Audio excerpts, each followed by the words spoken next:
Hello everyone, कैसे हैं आप सभी। आज मैं पहली बार आपका अपने चैनल पे स्वागत करती हूँ।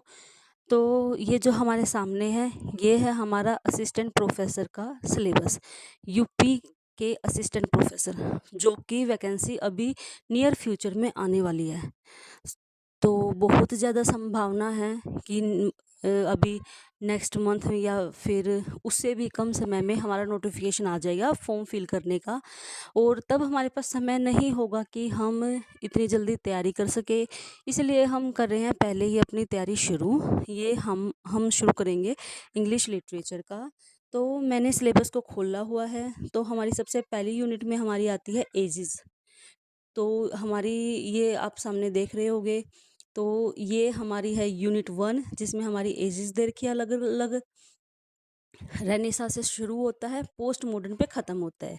ये चीज़ हम बहुत अच्छे तरीके से करेंगे। दूसरी यूनिट है ब्रिटिश ड्रामा की। तीसरी यूनिट है हमारी प्रोज और फिक्शन की। इसके बाद नेक्स्ट हमारी आती है पोइट्री।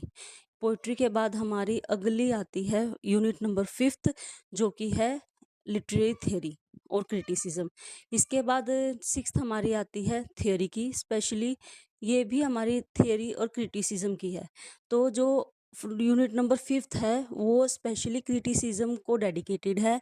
और जो 6th है वो हमारी new literary theory, new criticism उसमें दे रखा है। जैसे कि न्यू क्रिटिसिज्म में हमारा आई ए रिचर्ड्स आता है, एलन टेट आता है, और स्ट्रक्चरलिज्म आ गया, पोस्ट स्ट्रक्चरलिज्म आ गया, हिस्टोरिसिज्म, पोस्ट कॉलोनियलिज्म। वो सभी के सभी जो 14 के अराउंड थियरीज है वो हमारी 6th यूनिट में आएगी। इसके बाद नेक्स्ट हमारी है अमेरिकन लिटरेचर। और नेक्स्ट हम उसके बाद हमारी आती है इंडियन लिटरेचर। तो ये सिलेबस हम सारा डीप में करेंगे। नेक्स्ट हमारी है लिंग्विस्टिक की, और उसके बाद हमारी सबसे लास्ट आती है न्यू लिटरेचर की। तो हम क्या करेंगे, हम एक एक यूनिट को शुरू करेंगे, उसकी ब्रीफ समरी देखेंगे, उससे जुड़े कैरेक्टर्स है, सब कुछ हम अपने वीडियोस में कवर करेंगे। और सबसे लास्ट में फाइनल टचअप देने के लिए हम एमसीक्यू भी कवर करेंगे। तो आप बिल्कुल भी मत घबराइए कि हम सिलेबस कैसे कवर करें। अगर आप सभी का साथ रहा तो हम बहुत जल्दी हमारे इस चैनल पे सारा सिलेबस अपना यूपी असिस्टेंट प्रोफेसर का हम कवर कर लेंगे। और बहुत सारे क्वेश्चन आप इन्हीं वीडियोस में से एग्ज़ाम में भी देखेंगे। जब आप एग्ज़ाम में बैठेंगे ना तो आप खुद बोलेंगे कि ये तो हमने क्वेश्चन वहाँ पे कवर ऑलरेडी हम कर चुके हैं।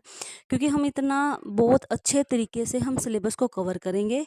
एक एक जो हमारा चैप्टर है, जैसे हम सबसे पहले शुरू करेंगे अपने न्यू लिटरेचर से। देखिए, जो पहली यूनिट्स हैं, स्टार्टिंग यूनिट्स है, डॉक्टर फोस्टर्स है या फिर बेन जॉनसन का वर्क है, वो वर्क हम स्टार्टिंग से पढ़ते आए हैं। तो उनका ना, जैसे हम नेट के लिए भी प्रिपेयर करते हैं, नेट की तैयारी तो आप सबने की होगी, तभी तो आप असिस्टेंट प्रोफेसर बनने के लिए एलिजिबल हुए हैं। तो उस वाली जो यूनिट्स हैं उन पे तो हमारा स्टार्टिंग से ही फोकस रहा है। तो हम शुरुआत करेंगे लास्ट से, यानी कि जो हमारी लास्ट यूनिट है, unit number 10, new literature in English. तो इसमें जो राइटर्स है, तो हमारे नेट में क्या होता है, जो अफ्रीकन या फिर अदर कंट्री के जो राइटर्स होते हैं उनको वो थोड़ा थोड़ा पढ़ते हैं। तो बहुत कम उनका नॉलेज हमें होता है। तो लेकिन हमारा जो यहाँ पे स्पेसिफिक है हमारा सिलेबस, और ये हमें वैकेंसी के लिए चाहिए, तो इसमें हम कोई भी ढील बरत नहीं सकते। तो वो तो हम लास्ट में करेंगे तो भी अच्छे तरीके से कवर हो जाएंगे। क्योंकि कहीं ना कहीं आप कुरुक्षेत्र का देख लीजिए, कुरुक्षेत्र यूनिवर्सिटी और दूसरी यूनिवर्सिटीज़ का भी आप देख सकते हैं। तो सिलेबस कवर होता ही होता है। डॉक्टर फोस्टर्स, बेन जॉनसन, ये सब बहुत अच्छे तरीके से कराते हैं वो। और नेट के पेपर में भी हम उनको बहुत डीप करते हैं। लेकिन जो लास्ट के राइटर्स हैं ना, इसमें देखिए उनको हम थोड़ा थोड़ा पढ़ते हैं। तो हम स्टार्टिंग यहीं से करेंगे और नेक्स्ट वीक से हम शुरू कर रहे हैं अपनी डेली की क्लासेस।